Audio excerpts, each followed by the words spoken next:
어머니, 집에 계셔야죠. 평생 분식집이나 하셨잖아요. 이런 파티는 어울리지 않아요. 며느리가 명품 선글라스를 쓰며 차갑게 말했습니다. 현관문이 쾅 닫히는 소리가 들렸습니다. 저는 떨리는 손으로 핸드폰을 꺼내 전화를 걸었습니다. 김상무, 협찬 미팅 취소하세요. 제가 직접 가겠습니다. 순간 며느리는 몰랐습니다. 분식집 아줌마가 아니라 800억 원대 외식 프랜차이즈 회장이라는 사실을요. 안녕하세요. 구독과 좋아요 부탁드립니다. 공감되신다면 댓글 남겨주세요. 이제 감동적인 이야기를 시작해 볼게요.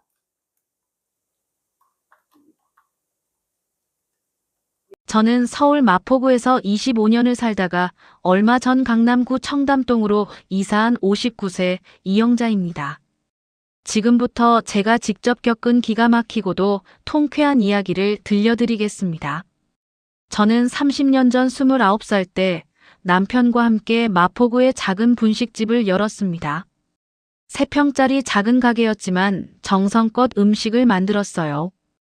5년 후 저희 분식집은 입소문을 타기 시작했습니다. 10년 후에는 두 번째 지점을 열었죠. 20년이 지났을 때 저희는 100개의 가맹점을 가진 프랜차이즈 회사가 되었습니다. 하지만 5년 전 남편이 심근경색으로 갑자기 세상을 떠났습니다. 30년을 함께한 동반자가 한순간에 떠나버렸어요. 아들 민호는 서울에서 IT 스타트업을 운영하고 있었습니다. 가끔 전화가 왔지만 엄마 잘 지내, 바빠서 자주 못 가네라는 말뿐이었죠. 밤마다 텅 빈 집에서 혼자 TV를 보다가 눈물을 흘렸습니다.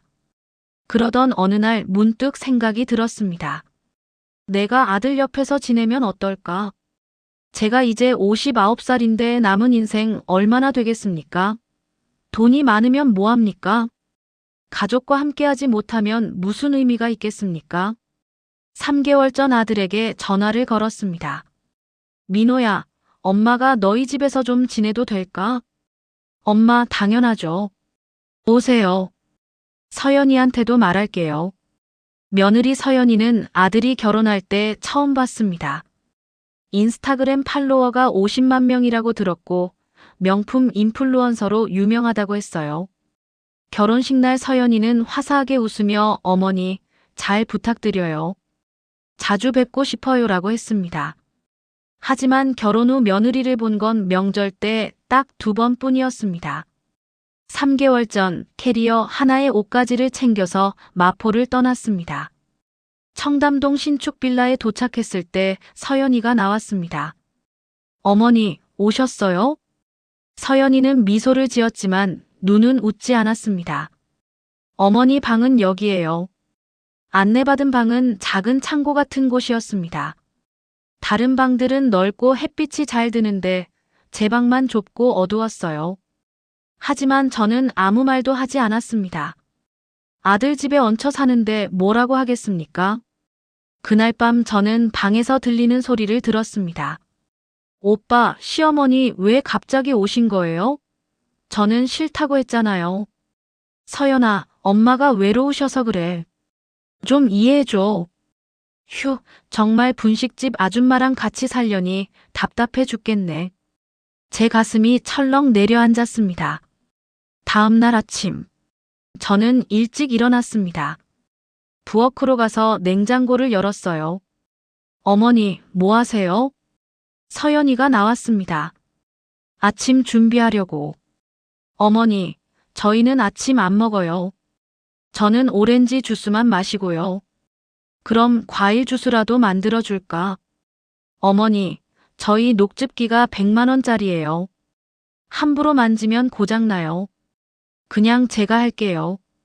며칠이 지났습니다. 서연이의 태도는 점점 더 차갑게 변해갔어요. 어느 날 오후 서연이가 핸드폰으로 영상을 찍고 있었습니다. 안녕하세요, 여러분. 오늘은 제가 새로 산 명품 백을 언박싱 해볼게요. 저는 뒤쪽에서 설거지를 하고 있었습니다. 어머니, 지금 촬영 중이에요. 저쪽으로 가주세요.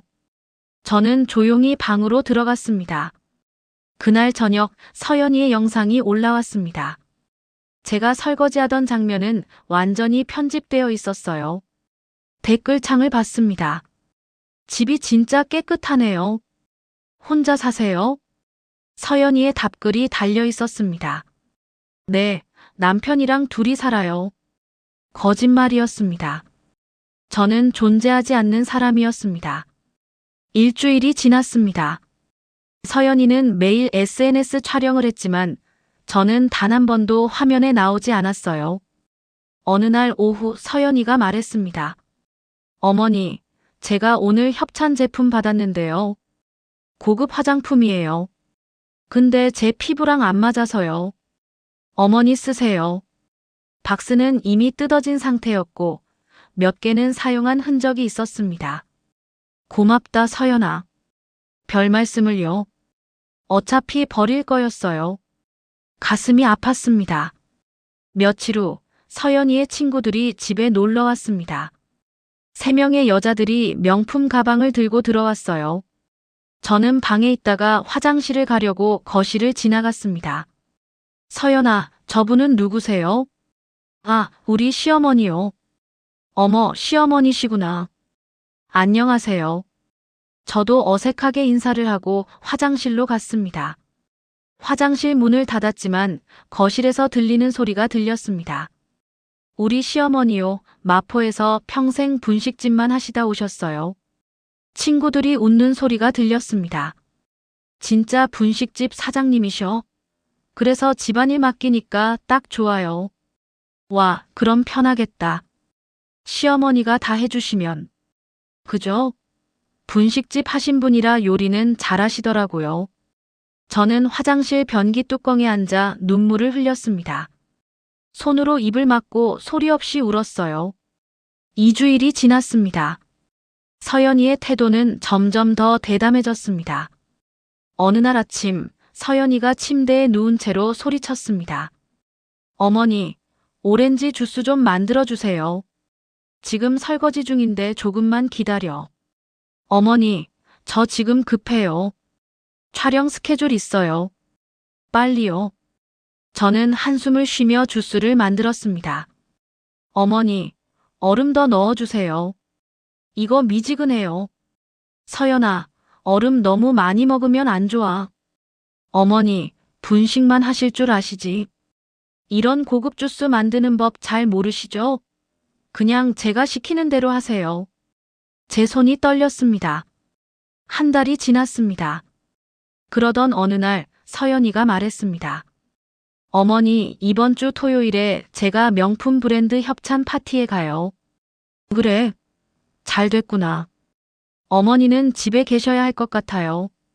파티가 청담동 명품 매장에서 열리는데 인플루언서들만 오거든요. 어머니가 가시면 좀 어색하실 것 같아서요. 제 가슴이 철렁했습니다. 아, 그래. 그럼 엄마는 집에 있을게. 그리고 어머니, 토요일에 저희 집 좀 대청소해 주실 수 있으세요? 일요일에 제 친정 부모님 오시거든요. 토요일 오후 민호와 서연이는 화려하게 차려입고 나갔습니다. 어머니, 저희 늦게 들어올 거예요. 저녁도 알아서 드세요. 현관문이 쾅 닫혔습니다. 저는 텅 빈 집에 혼자 남았습니다. 그리고 핸드폰을 꺼냈어요. 김상무님, 오늘 오후 5시에 청담동 명품 브랜드 파티 미팅 있죠? 네, 회장님. 신상품 협찬 관련 의뢰 미팅 예정입니다. 취소하세요. 네. 회장님, 그런데 왜요? 제가 직접 가겠습니다. 800억 원대 외식 프랜차이즈 협찬이니까 제가 직접 봐야겠어요. 알겠습니다, 회장님. 그리고 김상무. 저 며느리 서연이가 그 파티에 가는데 제 정체는 절대 밝히지 마세요. 회장님, 무슨 계획이 있으신 겁니까? 며느리를 교육하려고요. 저는 옷장을 열었습니다. 오랜만에 정장을 꺼냈어요. 검은색 재킷과 회색 스커트. 그리고 진주 목걸이. 거울 앞에 섰습니다. 59살의 아줌마가 아니라 당당한 사업가가 서 있었습니다. 오후 4시 30분, 저는 택시를 타고 청담동으로 향했습니다. 청담동 명품 매장 앞에 도착하니 김상무가 기다리고 있었어요. 회장님, 어서 오십시오. 파티는 2층 VIP 라운지입니다. 며느리와 아들은 이미 도착해 있습니다. 좋아요. 5시 정각에 제가 들어갈 테니 준비하세요. 오후 5시 정각. VIP 라운지 문이 열렸습니다. 50여 명의 인플루언서들이 샴페인을 들고 대화를 나누고 있었어요. 멀리 민호와 서연이가 보였습니다. 서연이는 명품 드레스를 입고 동료들과 웃으며 이야기하고 있었죠. 김상무가 앞장서 걸어갔습니다. 저는 그 뒤를 따라 당당하게 걸었어요. 하이힐 소리가 라운지에 울려 퍼졌습니다. 사람들이 하나둘 저를 쳐다보기 시작했어요. 명품 브랜드 코리아 대표가 다가왔습니다. 김상무님. 오셨습니까? 네, 대표님. 이영자 회장님을 모셔왔습니다. 그 순간 라운지가 조용해졌습니다. 이영자 회장. 명품 브랜드 대표님의 얼굴이 환해졌습니다. 어머, 회장님. 어서 오십시오. 영광입니다. 이영자 회장님이시라고요? 외식 프랜차이즈 200개 체인의 그 이영자 회장님. 저는 조용히 미소를 지었습니다. 그리고 시선을 돌려 며느리를 찾았어요. 서연이는 멀리서 저를 보고 있었습니다. 얼굴이 창백해진 채로. 민호도 저를 봤습니다. 믿을 수 없다는 표정이었죠. 대표님이 말했습니다. 회장님, 이쪽으로 오시죠. 귀빈석을 준비했습니다. 저는 고개를 끄덕이고 귀빈석으로 향했습니다. 민호와 서연이를 지나쳤어요.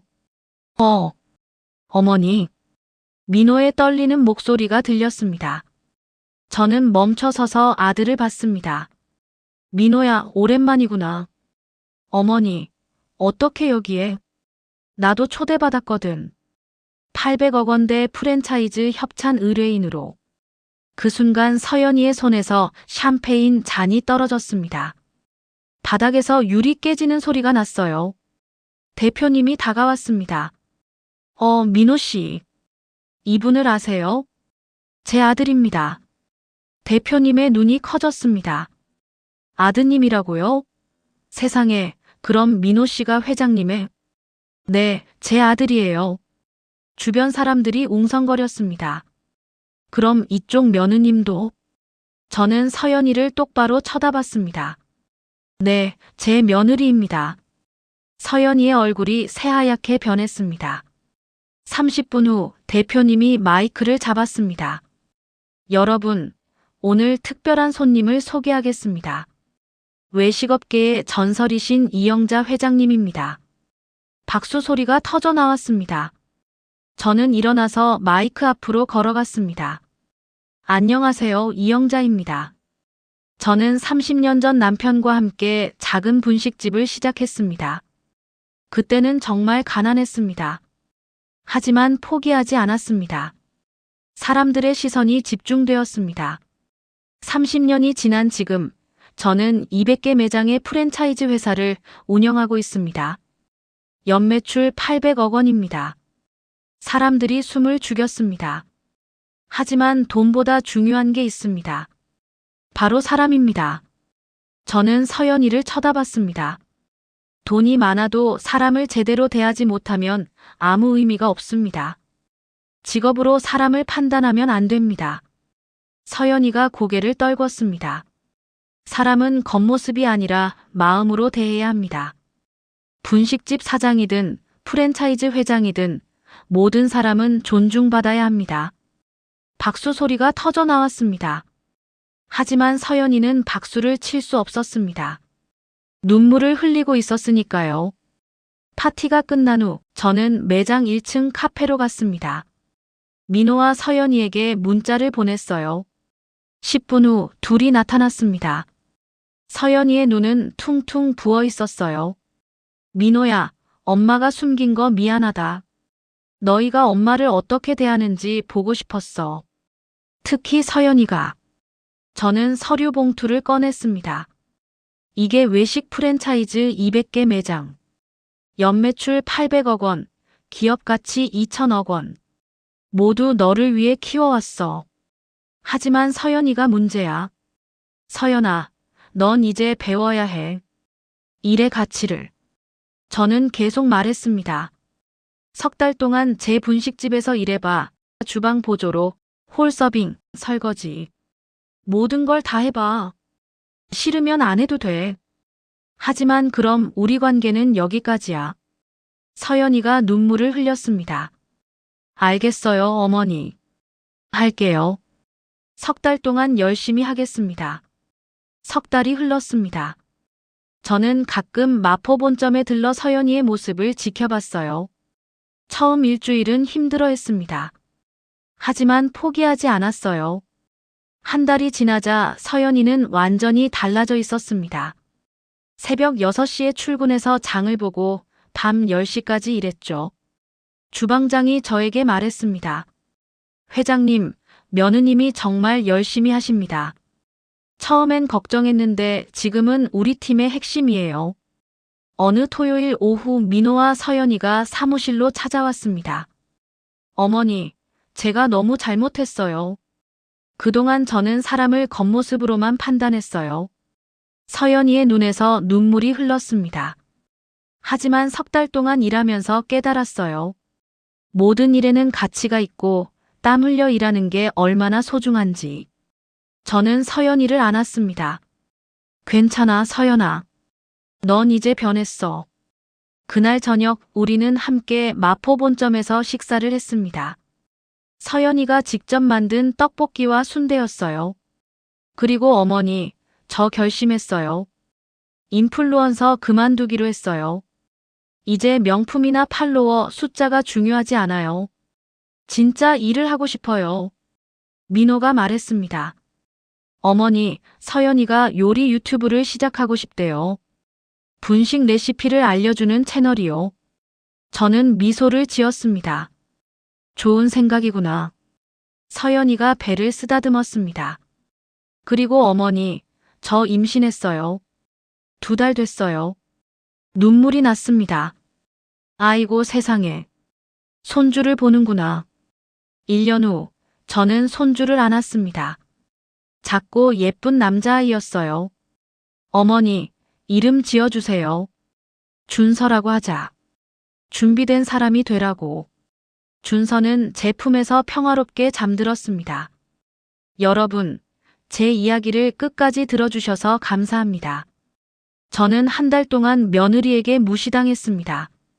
분식집 아줌마라고 가난하다고 SNS에서 지워졌습니다. 하지만 저는 참았습니다. 왜냐하면 며느리가 배워야 할 게 있었기 때문입니다. 사람은 직업으로 판단하는 게 아니라는 것을. 모든 일에는 가치가 있다는 것을. 그리고 며느리는 변했습니다. 이제 우리는 진짜 가족입니다. 여러분도 힘든 시기를 겪고 계신가요? 가족 때문에 고민하고 계신가요? 포기하지 마세요. 시간이 걸리더라도 진심으로 대화하고 기회를 준다면 변화는 가능합니다. 여러분, 당당하게 사세요. 그리고 다른 사람도 존중해 주세요. 직업이나 겉모습으로 사람을 판단하지 마세요. 모든 일에는 가치가 있고 모든 사람은 소중합니다. 오늘 제 이야기가 여러분께 조금이라도 위로가 되었다면, 용기가 되었다면 좋아요 버튼 눌러주시고 구독도 부탁드립니다. 감사합니다.